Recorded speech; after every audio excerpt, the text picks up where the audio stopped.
Bismillahirrahmanirrahim. Alhamdulillahirabbil alamin. Alhamdulillahilladzi allafa baina qulubil mu'minin fa asbahna bi ni'matihi ikhwana. Uhayyikum bi tahiyyatil Islam. Assalamualaikum warahmatullahi wabarakatuh.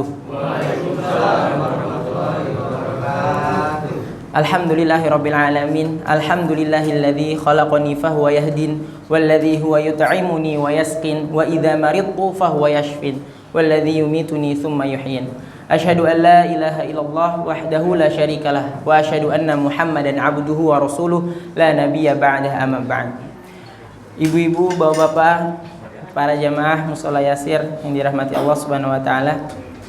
Pada kesempatan hari ini marilah sama-sama kita mengucapkan rasa syukur kita kehadirat Allah Subhanahu wa taala yang telah memberikan kita nikmat serta karunia-Nya, di antaranya nikmat iman, nikmat Islam dan nikmat kesehatan, sehingga kita dapat melaksanakan puasa, tarawih berjamaah di sini. Dan bentuk dari rasa syukur kita kepada Allah Subhanahu wa taala itu dengan melaksanakan perintahnya dan menjauhi larangannya. Sebagaimana kita ketahui bahwasanya di Al-Qur'an setelah kata-kata ya ayyuhalladzina amanu taqullah, setelah ya, wahai orang-orang yang beriman dan bertakwalah kepada Allah, maka setelah itu pasti dilanjutkan dengan amal-amal soleh yang harus kita lakukan. Contoh di surat Ali Imran, ya ayyuhalladzina amanu taqullaha haqqa tuqatih wa la tamutunna illa wa antum muslimun. Wahai orang-orang yang beriman, bertakwalah kepada Allah dan janganlah engkau mati kecuali dalam keadaan muslim. Nah, otomatis ketika kita ingin mati dalam keadaan muslim, harus ada amalan-amalan soleh yang harus kita dawamkan, yang harus kita konsistenkan, sehingga nanti ketika Allah matikan kita dalam keadaan muslim. Maka dalam suatu hadis diriwayatkan bahwasannya kita ini akan dimatikan sesuai dengan kebiasaan kita. Maka perbanyaklah kebiasaan-kebiasaan baik agar kita dimatikan dalam kebiasaan baik. Mungkin kita sekarang bisa melihat ya di YouTube atau di Instagram gitu kan, orang meninggal ketika sujud, orang meninggal ketika sholat, atau mungkin dalam keadaan berpuasa gitu. Ya memang karena sering, itu hal yang sering dia lakukan. Kemudian dia surat Al-Ahzab, ya ayyuhalladzina amanu taqullaha wa qulu qawlan sadida. Wahai orang-orang yang beriman, bertakwalah kepada Allah. Dengan bentuk apa? Wa qulu qawlan sadida, dengan mengucapkan perkataan-perkataan yang benar, perkataan-perkataan yang jujur. Nah, setelah ayat itu, yuslih lakum a'malakum wa yaghfir lakum dzunubakum. Allah yang akan memperbaiki amalan-amalan kita dan Allah akan mengampuni kita semua.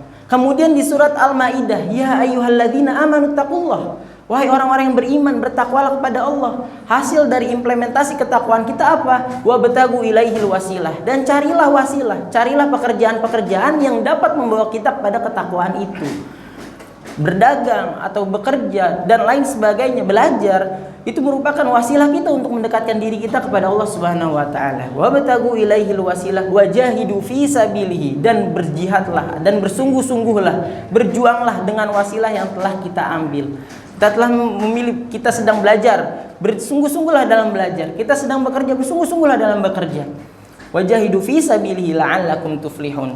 Dan semoga kita semua menjadi orang yang beruntung. Maka dari itu, kesimpulannya adalah ketika kita telah berikrar bahwasannya kita muslim, kita bertakwa kepada Allah, maka yang harus dilanjutkan oleh kita ini adalah amalan-amalan yang membawa kita mendekatkan diri kita kepada Allah Subhanahu wa taala. Salawat serta salam tak lupa kita curah limpahkan ke Nabi kita, Nabi Muhammad sallallahu alaihi wasallam, yang telah mengeluarkan umatnya dari zaman jahiliyah ke zaman Islamiyah. Ibu-ibu, bapak-bapak yang dirahmati Allah, telah mungkin sekarang sudah ke malam 19 ya. Udah ganti hari, bahkan Ramadan ke-19. Ada baiknya kita refleksi diri kita, kita muhasabah diri kita, kira-kira apa yang sebenarnya menjadi resolusi kita, apa yang menjadi tujuan Ramadan kita sebelum bulan Ramadan. Mungkin sekarang kita melihat ya, sudah banyak namanya iman kan ya, naik dan turun gitu, kadang di atas kadang di bawah, tapi begitulah hakikatnya. Nah, maka dari itu perlu yang namanya tajdidun niyah, memperbarui niat. Untuk apa? Agar yang tujuan awal kita yang sebenarnya baik gitu ya, ketika di pertengahan sudah mulai menurun, bisa kita angkat lagi. Karena esensi dari puasa itu adalah ampunan dari Allah Subhanahu wa taala. Dalam suatu hadis diriwayatkan, hadisnya sahih riwayat Bukhari wa Muslim, man shoma ramadhana imanan wa ihtisaban ghufira lahu ma taqaddama min dzambi.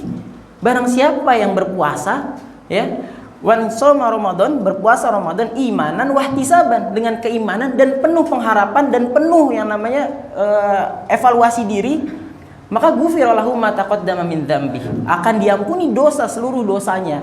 Ma itu artinya semua segala apapun dosanya akan diampuni, dosa-dosa terdahulu kita. Di situ tidak dijelaskan dosa kecil atau dosa besar. Bisa jadi dosa kecil aja, bisa jadi dosa besar juga. Akan tapi yang perlu kita ambil hikmahnya ini adalah Allah akan mengampuni dosa-dosa itu. Dengan apa? Ketika kita puasanya ini benar-benar puasa, benar-benar menahan diri dari segala hal yang membatalkan. Bukan hanya makan dan minum, menjaga hawa nafsu juga.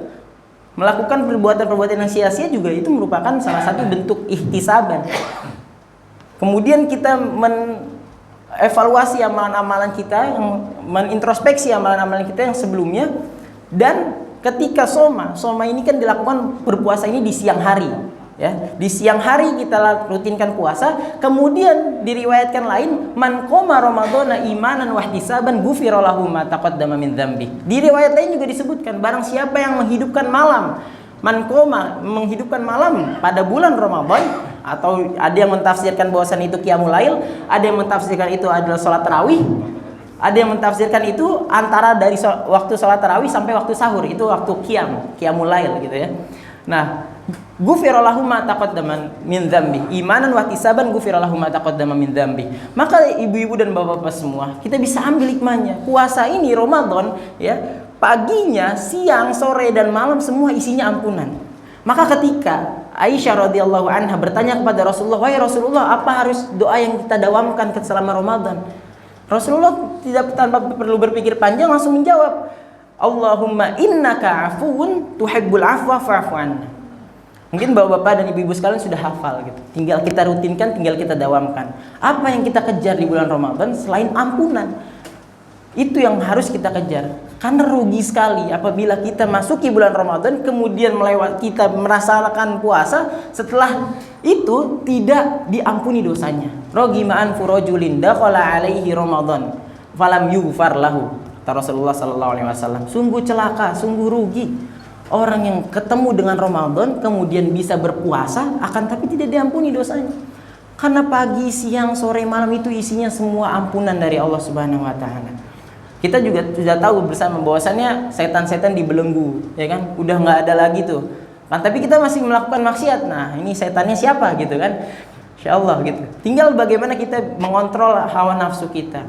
Kita mengontrol hawa nafsu kita agar bulan ini yang isinya semua penuh dengan ampunan itu bisa kita ambil oleh kita semua. Nah, disebutkan kan dalam surat Al-Baqarah, ya ayyuhalladzina amanu kutiba alaikumusiyam kama kutiba alal ladzina min qablikum la'allakum tattaqun. Hasil dari puasa kita adalah kita menjadi hamba yang bertakwa. Hamba yang bertakwa ditafsirkan di hadis bahwasannya hamba yang bertakwa itu adalah hamba yang ketika setelah bulan Ramadan, setelah berpuasa ada junnah. Kata Rasulullah, wasiyamu junnah. Puasa itu bisa memberikan perisai. Perisainya nggak kelihatan. Karena yang ada kata-kata junnah itu semuanya sesuatu yang nggak kelihatan.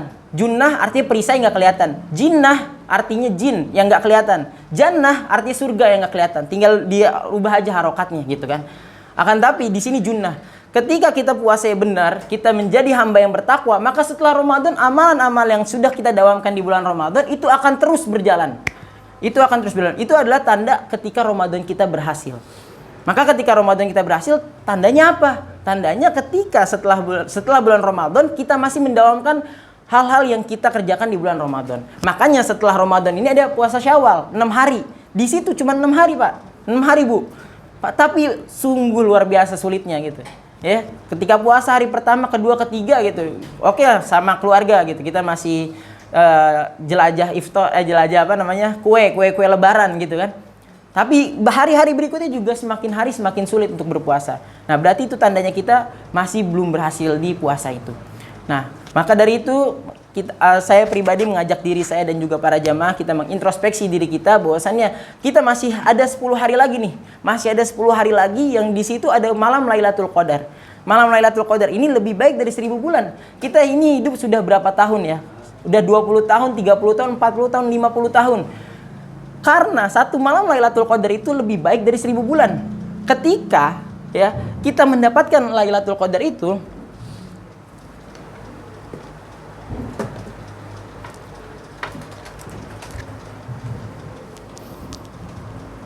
Cek, cek. Ya. Dan ketika kita mendapatkan malam Lailatul Qadar itu, nah, itu kita ibarat beribadah 80 tahun. Bayangin 80 tahun.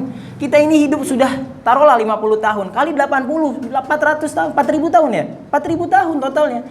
Kita beribadah seakan-akan ketika kita mendapatkan malam Lailatul Qadar selama 50 tahun, seakan-akan kita udah beribadah 4000 tahun. Kalau yang umurnya 50 tahun, 20 tahun tinggal dihitung aja sendiri gitu ya. Nah, karena Allah tahu bahwasannya umat Rasulullah SAW itu hidup nggak lama. Banter-banter 60, 70 dikasih lebih sama Allah 80 ke atas. Alhamdulillah gitu kan. Tapi umat-umat terdahulu ya, Nabi Nuh, Nabi Ibrahim itu hidup 900 tahun. Hidup bisa lebih dari 1000 tahun umatnya. Maka ketika Rasul-Rasul terdahulu itu bisa melakukan amalan-amalan itu. Amalan selama 1000 tahun, amalan selama 800 tahun dan lain sebagainya. Akan tapi umat Rasulullah SAW gak bisa melakukan itu karena gak ada yang sampai 100 ke atas, itu udah jarang. Tapi Allah kasih kelebihan, seakan-akan kita bisa beribadah selama 1000 tahun. Dengan apa? Malam Lailatul Qadar. Nah, makanya carilah malam Lailatul Qadar di 10 hari terakhir. Apabila kita sulit di 10 hari terakhir, cari malam ganjilnya aja. Apabila sulit di malam ganjilnya aja, kita taruh di malam 27. Karena di tafsir Ibnu Katsir disebutkan bahwasannya kata-kata salamun hiya hatta matla'il fajar, kata-kata hiya ini adalah kata ke-27 di surat Al-Qadar. Ini ada tafsir tematik para ulama bahwasannya salamun hiya hatta, hiyanya itu adalah kata ke-27. Maka di situ ditafsirkan bahwasannya bisa jadi malam Lailatul Qadar itu malam 27. Hikmahnya banyak. Kenapa kita tidak diketahui? Kenapa Allah tidak langsung memberitahu Rasulullah kapan Lailatul Qadar itu? Sebenarnya Allah sudah memberitahu Rasul. Cuman ketika Rasul ingin menyampaikan kepada para sahabat, Rasul bertemu dengan orang yang sedang bertengkar.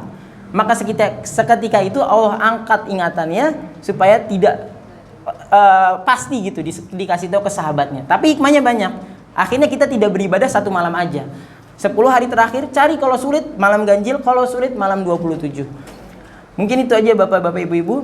Karena terakhir nih saya ingatkan lagi, kita introspeksi diri kita. Mulai hari ini Ramadan sisa 10 hari atau 11 hari lagi, kita perbanyak istighfar, perbanyak minta ampun pada Allah Subhanahu wa taala, yang nantinya insyaallah di ayat terakhir di 189 Al-Baqarah, di situ wa idza sa'alaka ibadi anni fa inni qarib. Apapun yang kalian minta, apabila hambaku meminta kepadaku, katakanlah fa inni qarib, aku dekat. Allah Subhanahu wa taala sedekat kita dengan nadi kita. Fa inni qarib ujibu da'watad da'i. Aku akan membalas. Di sini Allah bilangnya aku akan membalas doa-doa kalian apabila kalian berdoa. Syaratnya satu aja. Ujibu da'watad da'i idza da'ani, apabila kalian berdoa kepadaku. Mungkin itu aja ibu-ibu dan bapak-bapak semua. Apabila ada kesalahan datangnya dari saya pribadi dan kebenaran datangnya dari Allah Subhanahu wa taala. Wallahul muwaffiq ila aqwamit thoriq. Aqulu qouli hadza wa astaghfirullah li wa lakum. Astaudi'ukumullahu alladzi la tadhi'u wada'i'uhu. Assalamualaikum warahmatullahi wabarakatuh. Waalaikumsalam warahmatullahi wabarakatuh.